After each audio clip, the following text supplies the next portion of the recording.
இப்போது இந்தியாவில் ஒரு பொருளை இகாமர்ஸ் மூலயமா ஒருத்தர் நல்ல விற்பனை பண்ணிகிட்ருக்காரு, சேல்ஸ் நல்லா நடக்குது. அவர் இப்போது இகாமர்ஸ் ஏற்றுமதிக்கு வரணும் அப்படின்னு நினைக்கிறாரு. ஏதோ ஒரு நாடு, யூகேன்னு எடுத்துக்கலாமே, யூகேக்கு அவர் அந்த பொருளை ஏற்றுமதி பண்ணணும் இகாமர்ஸ் மூலியமாக அப்படின்னு சொல்லி விருப்பப்படுறாரு.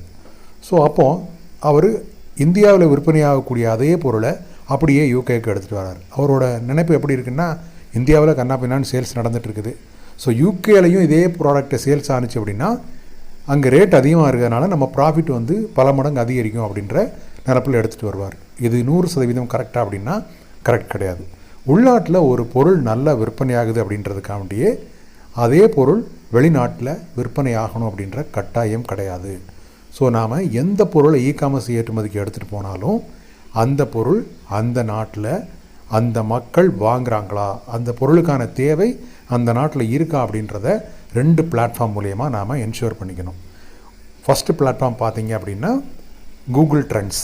இந்த கூகுள் ட்ரெண்ட்ஸ் அப்படின்றது ஒரு பர்டிகுலர் ப்ராடக்டை ஒரு பர்டிகுலர் கண்ட்ரியில் மக்கள் தேடுறாங்களா அப்படின்றத நாம் ரொம்ப ஈஸியாக கண்டுபிடிச்சிக்கலாம். எப்படி கூகுள் ட்ரெண்ட்ஸை யூஸ் பண்ணுறது அப்படின்னு நிறைய யூடியூப் வீடியோஸ் இருக்குது.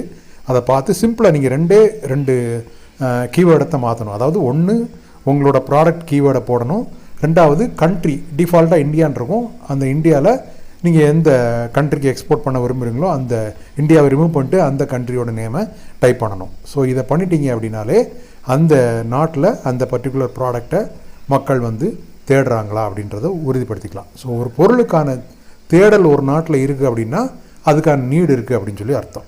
2வது பார்த்தீங்க அப்படின்னா அந்த நாட்டில் இருக்கக்கூடிய லோக்கல் இகாமர்ஸ் சைட்.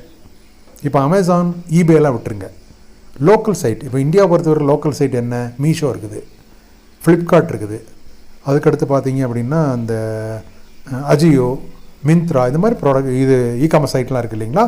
இந்த மாதிரி ஒவ்வொரு நாட்டிலையும் பிரபலியமாகாத வெளிநாட்டில் உள்ள மக்களுக்கு தெரியாத சைட்ஸ் இருக்கும். ஸோ அந்த சைட்லாம் நம்ம ஈஸியாக கூகுள் பண்ணி எடுத்துடலாம். அதில் போயிட்டு நீங்கள் ஏற்றுமதி பண்ணக்கூடிய பொருளை டைப் பண்ணி செக் பண்ணி பாருங்கள். அதில் எப்படி சேல்ஸ் ஆகுது, என்ன ப்ரைஸ்க்கு விற்பனை பண்ணிக்கிட்டு இருக்காங்க, என்ன மோடில் விற்பனை பண்ணுறாங்க, இந்த மாதிரி ஒரு ஐடியா நமக்கு கிடச்சிரும். ஸோ இந்த 2 வெப்சைட்டை யூஸ் பண்ணி நம்ம இகாமர்ஸ் ஏற்றுமதி பண்ணக்கூடிய பொருள் அந்த நாட்டில் தேவை இருக்கா இல்லையா அப்படின்றத ஐடென்டிஃபை பண்ணிக்கலாம்.